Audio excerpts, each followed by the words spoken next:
A ver, en este caso la Pseudomonas aeruginosa es un patógeno asociado a infecciones intrahospitalarias principalmente, a la cabeza como el causante de ellas. Está asociado a infecciones, sobre todo en pacientes con quemaduras o algún compromiso de la piel, infecciones en órganos post-instrumentación por colocación de dispositivos tipo sondas, catéteres, etcétera. También como germen agregado a infecciones crónicas, asociada a infecciones respiratorias y sepsis en inmunosuprimidos. Las características de Pseudomonas es que es un bacilo gram negativo en el gram, es un bacilo móvil, es un flagelo monotrico, ¿no? Vemos que en uno de sus polos va a presentar este flagelo, no es formador de esporas, presenta una cubierta de mucina y también está recubierto de pilis y glicocálix. En cuanto a su patogenia, vamos a ver que producen hemolicinas tipo beta, es altamente resistente a algunos desinfectantes. Este es un patógeno que lo vamos a encontrar principalmente en ambientes húmedos.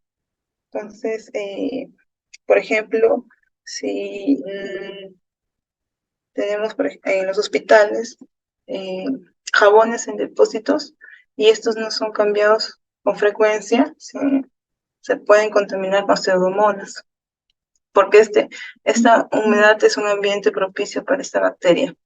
Y como es resistente a los infectantes, no va a actuar sobre esto, ¿no?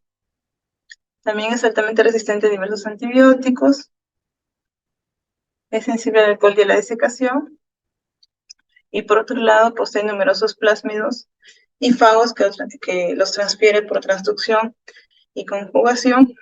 Estos dos tipos lo vamos a ver en algún seminario, es un tipo de transferencia genética. En el caso de la transducción, es un proceso de transferencia genética desde una célula donadora a otra receptora. En este caso va a ser mediado por unos bacteriófagos que son los virus, y la conjugación, que también permite la transferencia de material genético de una bacteria a otra a través de estos pilis que habíamos visto en la primera clase. Entonces, a través de estos elementos se te pueden transferir elementos genéticos móviles como los plásmidos, que pueden contener todo este material genético que conlleva la parte de resistencia bacteriana, ¿no? Además posee exotoxina A, que tiene como acción detener la síntesis proteica y ocasionar necrosis, fosfolipasa C, proteasas, exoenzima S y endotoxinas, que son lipopolisacáridos, ¿no?, que encontramos en la pared bacteriana. Estas lipopolisacáridos son un tipo de lípidos responsables del cuadro clínico asociado a lo que es fiebre, shock, leucopenia, sepsis y un cuadro de coagulación intravascular diseminada. Es considerado un germen oportunista. En muchos casos va a necesitar una puerta de entrada, ¿no? Por ejemplo, como muchos dispositivos vasculares, y asociado a ello factores inmunitarios favorables, ¿no? O sea que el sistema inmune del paciente esté caído, ¿no?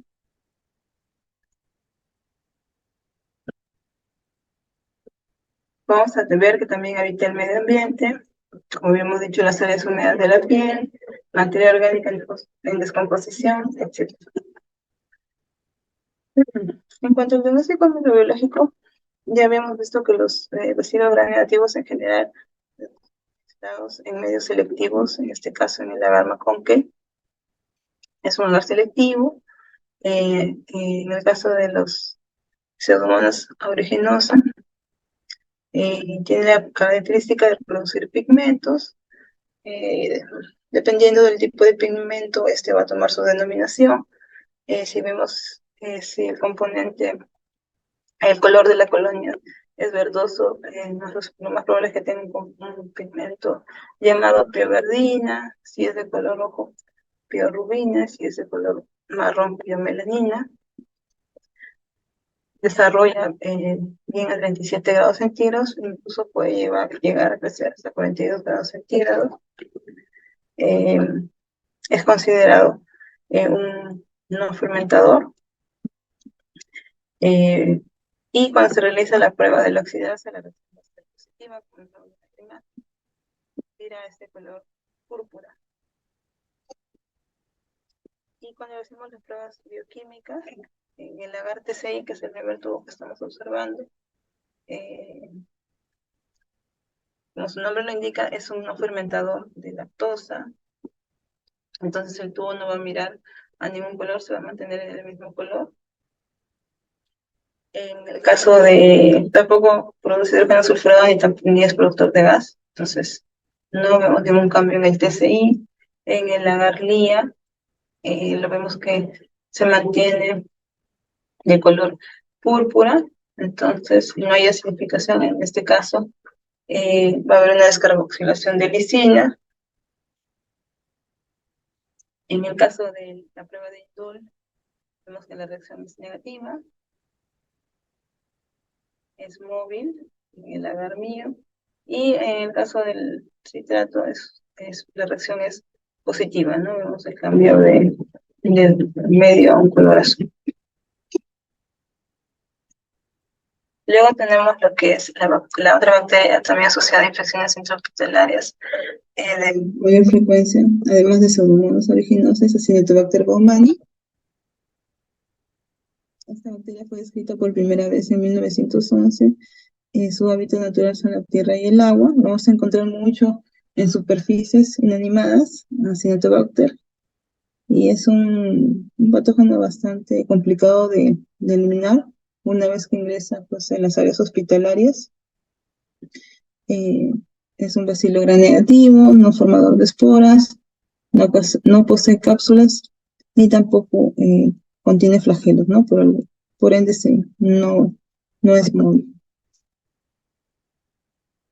Al igual que la Enterobacteria, desarrolla fácilmente en agar McConkey y también es considerado un no fermentador de lactosa. Es aerobe estricto. En este caso va a carecer de la citocromo oxidasa, la prueba de la oxidasa va a ser negativa. En algunos casos se puede ver en el agar TCI una reacción a nivel de la glucosa, entonces puede producir una ligera acidez en el medio. Lo podemos clasificar en ese caso en dos grupos, los que oxidan la glucosa y los que no oxidan la glucosa. Los que oxidan la glucosa, la especie baumannii es una de ellas, y los que no oxidan la glucosa tenemos Acinetobacter buffi, Acinetobacter hemolyticus. Este microorganismo va a habitar en especial, así como Pseudomonas en zonas húmedas. También lo podemos encontrar en fómites secos por varios días. Se estima que un 25% de la población adulta tiene alguna colonización en piel. No vamos a encontrar factores de virulencia inherentes. Y los factores de riesgo para el desarrollo de infecciones por Acinetobacter dependen del huésped, ¿no? También está asociado a un sistema inmune deprimido, ¿no? Por eso se le considera un patógeno oportunista. Sobre todo a nivel de vías respiratorias, vías urinarias, heridas operatorias y ocasionar cuadros de septicemia. También vemos que es un aerobe estricto, desarrolla 37 grados centígrados. La particularidad es que en el gram lo podemos observar como un cocobacilo gram negativo, ¿ya? Entonces, bueno, tenemos algunos casos, sobre todo a nivel de muestras respiratorias que son frecuentemente enviadas por cuadros de neumonía, que es una de las patologías principal causante de muerte a nivel hospitalario, y observamos en el gran cocobacilos gram negativos, hay una alta sospecha de Acinetobacter baumannii, ¿ya? Tiene una reacción negativa a la prueba de la oxidasa. Y en las pruebas bioquímicas vamos a ver que que el citrato, la reacción del citrato es positiva, es inmóvil, como lo he dicho.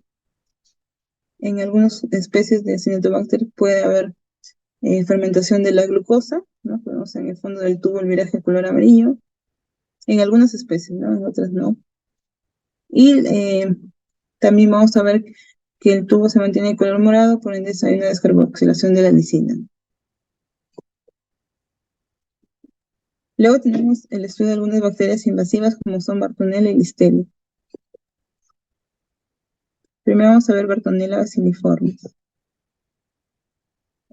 Bartonella bacilliformes es causante de la bartonelosis y la verruga peruana, y el vector es Luxomia verrucarum. Hay otras especies de Bartonella tenemos Gencelae, que causa la enfermedad de fiebre por añazo de gato, y cuyo vector es la pulga, y la Bartonella quintana, que causa la fiebre de las trincheras, y el vector es el piojo del puerco.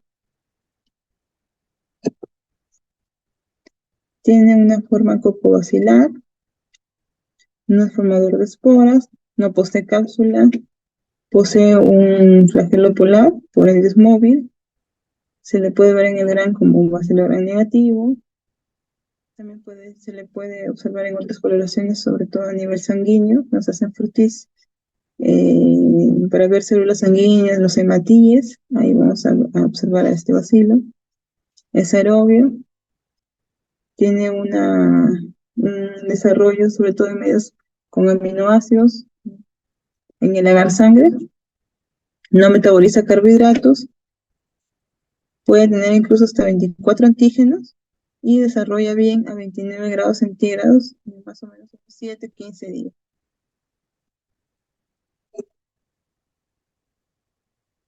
Entonces vemos que esta enfermedad es transmitida por insectos.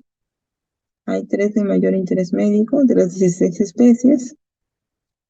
Lo podemos encontrar el vector que es Luxomia verrucarum en valles en zonas montañosas, entre 500 o 300 metros sobre el nivel del mar, sobre todo en climas cálidos. Y bueno, el vector es un mosquito hematófago de hábitat nocturno, ¿no?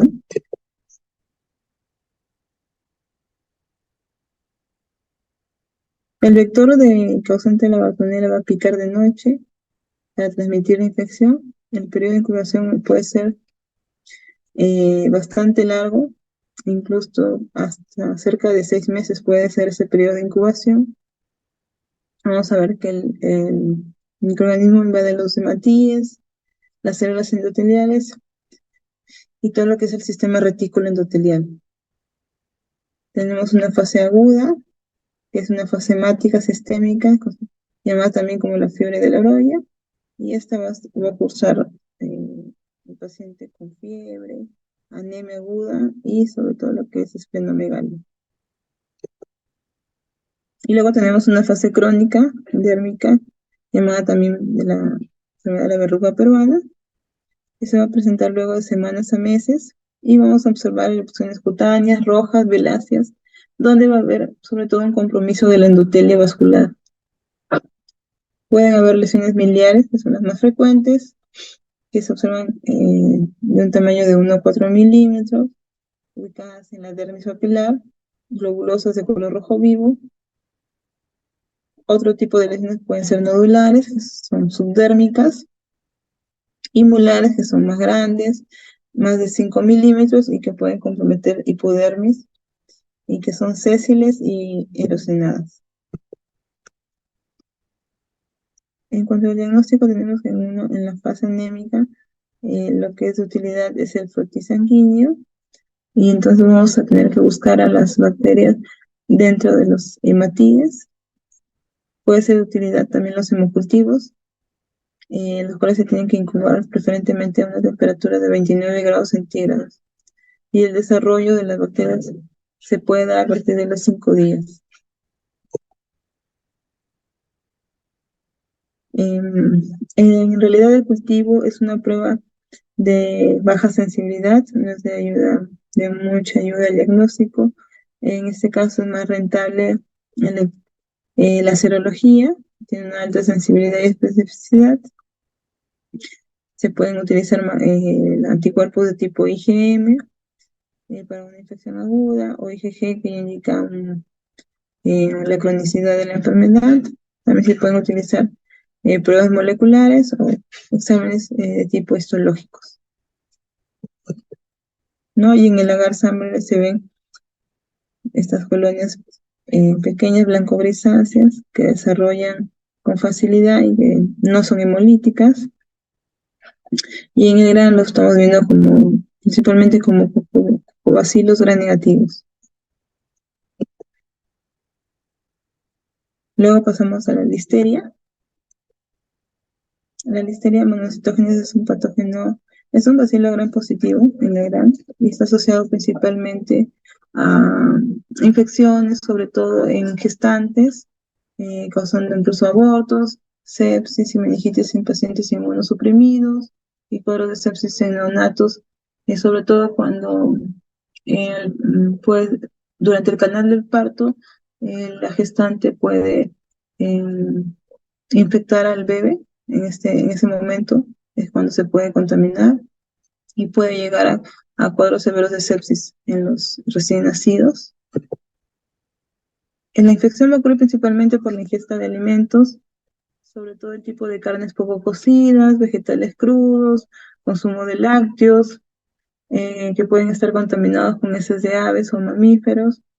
Las bacterias principalmente van a ingresar al enterocito y se reproducen dentro de las células epiteliales o macrófagos, y luego van a migrar a la membrana e ingresar a las células contiguas. Entonces, en el GRAM, por ejemplo, vamos a observar la presencia de bacilos gram positivos, son unos bacilos gram positivos cortos, ¿no? A diferencia, por ejemplo, de otro tipo de especies o de género, mejor dicho, como son los corinebacterias, que tienen una disposición particular, o los tipo bacilos, que son unos bacilos más alargados. Por ende, el GRAM es una prueba que no es de mucha utilidad. En ese caso, lo que vamos a hacer de mayor ayuda es el cultivo, que puede ser de sangre, cultivos de líquidos cefalorraquídeos si se sospecha ya de cuadro de meningitis, placenta, incluso muestras de heces.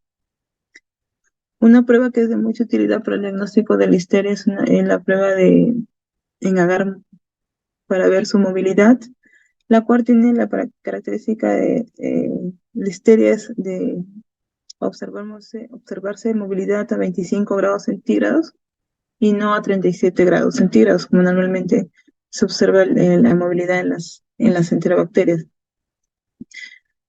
También puede hidrolizar la esculina. En el hemograma vamos a encontrar leucocitosis con monocitosis. La listeria es aeróbio y microaerófilo, desarrolla a diversas temperaturas, entre 0 a 45 grados centígrados y óptimamente 37.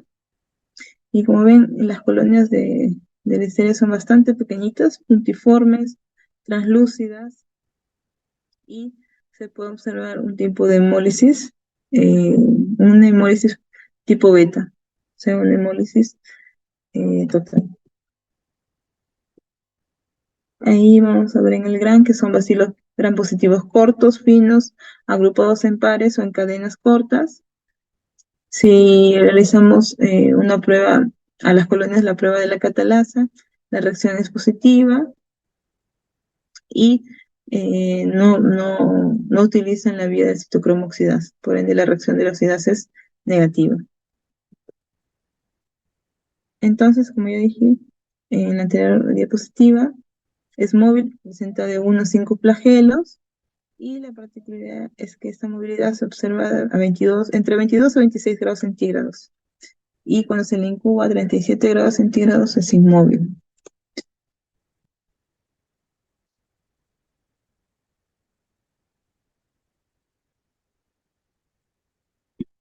Y también realiza una reacción de hidrólisis de esculina, y se ve esta reacción de un color negro por la producción de hidrógeno sulfurado, en bilis al 40%.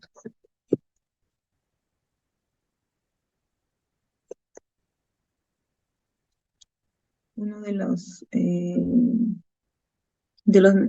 medidas de prevención se recomienda lo que es el lavado de manos antes de comer, la limpieza de los alimentos, frutas y vegetales crudos, cocinar bien los alimentos, evitar el consumo de algunos alimentos tipo embutidos que no cumplen las adecuadas medidas de higiene, también lo que son mariscos ahumados y que no estén conservados a una temperatura adecuada, ¿no? Otro grupo de bacterias consideradas como zoonóticas tenemos al género Brucella y Yersinia. Vamos a empezar con Brucella melitensis.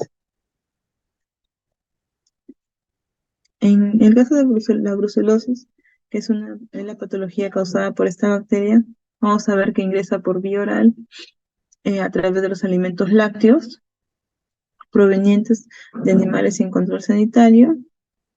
También puede haber infecciones por autoinoculación a través del ingreso en mucosas, puede ser tipo ocular, nasal, oral, eh, asociado sobre todo en trabajadores eh, cuyo o todo aquel personal cuyo trabajo va a estar asociado con estos animales. La bacteria tiene la característica de localizarse intracelularmente, atrae los polimorfos nucleares por quimiotaxis para ser fagocitada, donde se multiplica, causando bacteriemia y se ubica también en el sistema retículo endotelial. Tiene factores de virulencia como son los lipopolisacáridos de la pared bacteriana, donde se ubican los antígenos A y M que estimulan la formación de anticuerpos y causa esta enfermedad pues también conocida como fiebre malta o fiebre ondulante.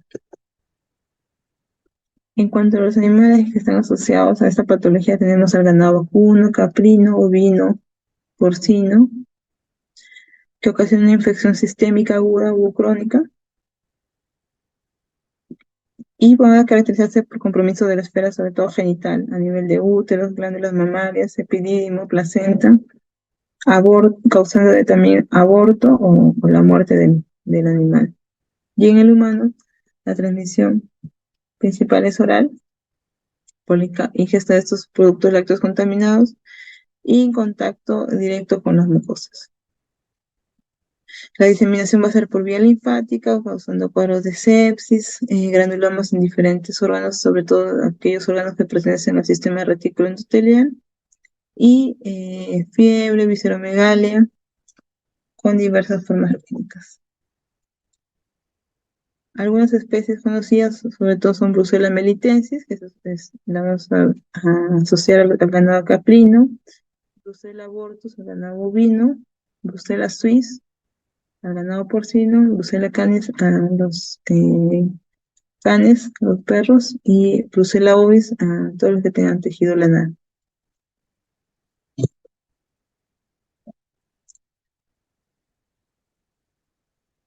Vamos a ver que las especies de Brucella son patógenas intracelulares facultativas, ¿no? Propiedad que las mantiene protegidas de la acción de los antibióticos y de los mecanismos efectores dependientes de anticuerpos. Vamos a ver que esto va a estar asociado a la naturaleza crónica de la infección, ya que son capaces de adherirse, penetrar y multiplicarse en una gran variedad de células. Esta enfermedad va a presentar un cuadro clínico muy polimorfo. En algunos casos van a verse cuadros asintomáticos. La brucelosis aguda típica se manifiesta como una enfermedad que presenta fiebre de inicio agudo con sudoración profusa, desproporcionada a la fiebre existente y de predominio nocturno, con dolores de localización articular, muscular o neurológica.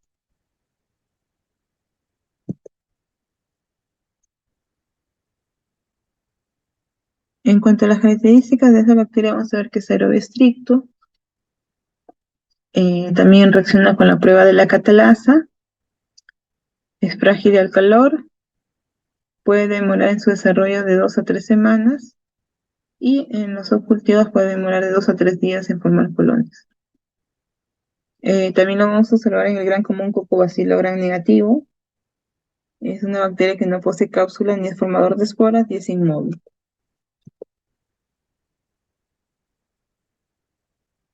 Entonces el grano, bueno, es de poca utilidad.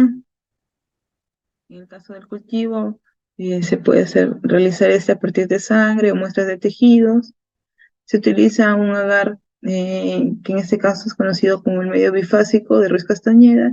Es un medio que tiene un componente sólido y también un componente líquido, ¿no? Entonces vamos a ver el desarrollo de las colonias en el agar sólido como una especie de cera derretida, y en el caldo líquido vamos a ver que se torna tubio cuando hay desarrollo de esta bacteria.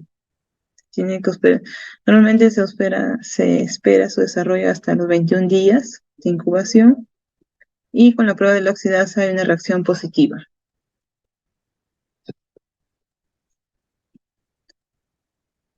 También se pueden utilizar otros tipos de pruebas, sobre todo pruebas serológicas para la detección de anticuerpos, ya sea de fase aguda, como son los anticuerpos de tipo IgM, o en la fase crónica de anticuerpos de tipo IgG.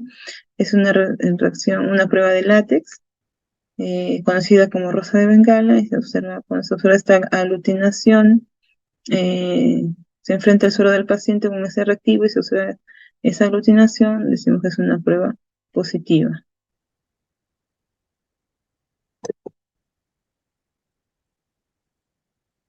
Por último, tenemos a Yersinia pestis, que ocasionó en el siglo VI una primera pandemia en Egipto.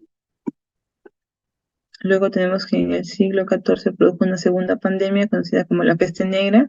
En este caso murieron más o menos 25 millones de personas, eh, abarcando los continentes de Europa y Asia. También ocasionó una tercera pandemia en China, llegando a América, y murieron aproximadamente 10 millones de personas. Y vemos que en nuestro país se establece en Piura, Cajamarca, Lambayeque y La Libertad, eh, en el año de 1964.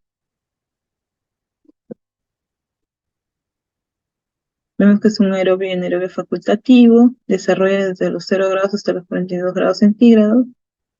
En cuanto a puede fermentar la glucosa, sin embargo no fermenta la lactosa, no reacciona con la prueba del indol, tampoco posee la enzima ureasa, ni tampoco reacciona en la prueba del citrato.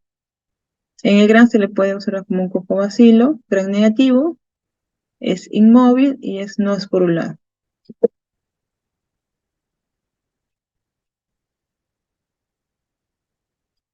Normalmente las bacterias son patógenas para los animales, pero pueden ocasionar de forma accidental patología en el ser humano, ocasionando lo que es una zoonosis.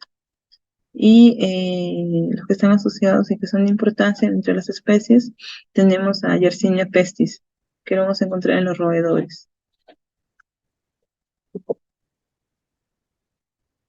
Yersinia pestis, los roedores son roedores salvajes de animales domésticos, sobre todo cerdos y aves.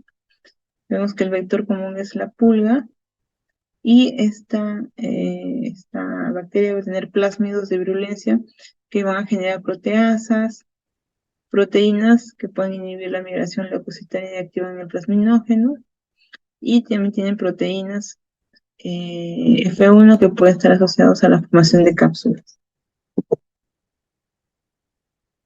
El hombre se va a infectar en forma accidental por picadura de la pulga, y la bacteria invade el sistema linfático y produce bacteriemia con trombosis intravascular.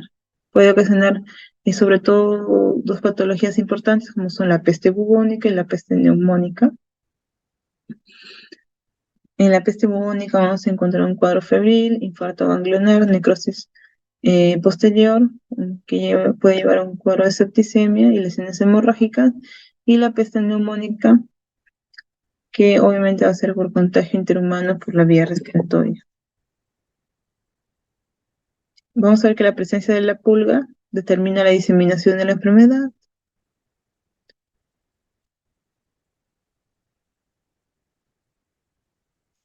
En primer lugar, la pulga se va a infectar al picar a un roedor enfermo.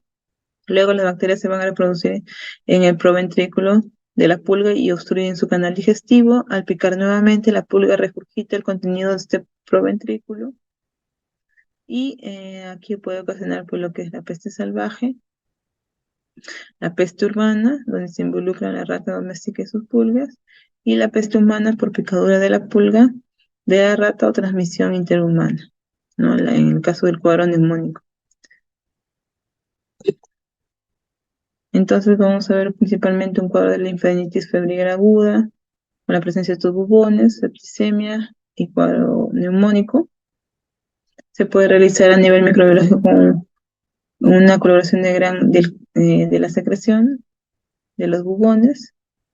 Se puede realizar cultivo o pruebas moleculares como la reacción en cadena de la polimerasa. Todas las muestras que se obtienen se van a cultivar en agar sangre, chocolate, en agar McConkey y en caldo infusión cerebro-corazón. El crecimiento en los medios sólidos puede ser lento y tal vez se necesite más de 48 horas para su desarrollo. En el caso de los hemocultivos pueden ser positivos antes, en 24 horas, y también se pueden realizar algunas pruebas bioquímicas que ayudan a su diagnóstico. Vamos a ver que son fermentadores de lactosa en el agar McConkey y crecen a una temperatura de 35 grados centígrados, mejor que 37 grados. Vamos a ver que esta bacteria es catalasa positivo, no produce indol, también no reacciona a la prueba de la oxidasa ni a la enzima ureasa y es inmóvil.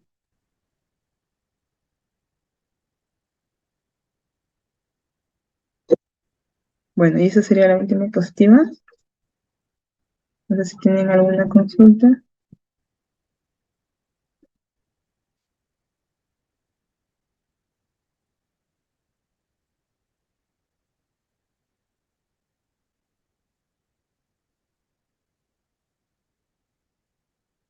A ver, ¿están presentes, chicos?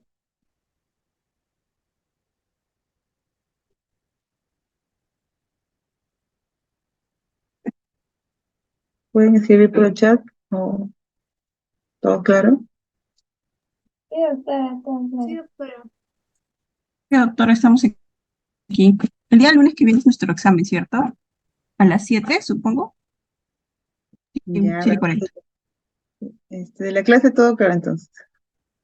Y del examen, sí, es a la hora normalmente es a la hora de la clase. Y son 30 minutos, por si acaso.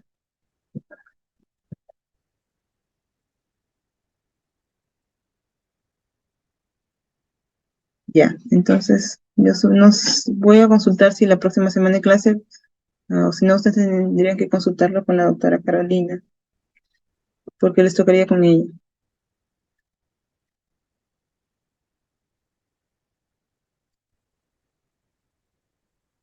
Ok, Bueno, doctora, eso sería todo entonces por hoy. sí, sí, si no, no hay más consultas, entonces eso sería todo. Doctora, una Bien. consulta, ¿es la clase de hoy día entra para el examen? No, que yo tengo entendido, no, porque esta clase venía después del examen. Ah, ya. Gracias, doctora. Igual ya la voy a subir a la página. Por favor. Ya. Pero gracias, hasta luego. Ya, gracias a todos.